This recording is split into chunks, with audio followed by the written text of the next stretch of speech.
to'laligicha emas. Bilolxon Toshmirzayev endi o'ng qanot orqali hujumni rivojlantirib, Zo'r pas bo'ldi. Boshladi Farg'ona, boshladi Neftchi.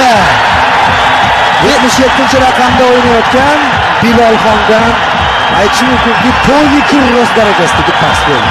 Tezkor gol kirdi. Boyan Tigirni topdi. Pas beradi, birga bir, ketdi. Endi nima bo'larkan? Marushichdan aqlli uzatma, Alisher Odilovdan dubl Va raqamlaridagi gollarini qayd etib qo'yapti. Juda qiyin bo'ladi mana Nurxda va uzr so'rayotgan bo'lsa ham, lekin gol uryapti.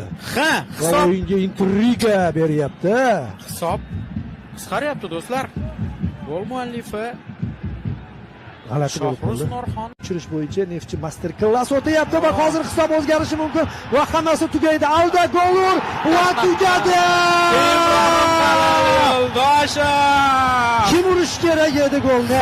O'yindagi eng faol futbolchilardan biri Ibrohim Halil Yo'ldoshev gol To'g'ri, kiritdi. to'g'ri bo'ldi Hujumga hammasi. o'tdi.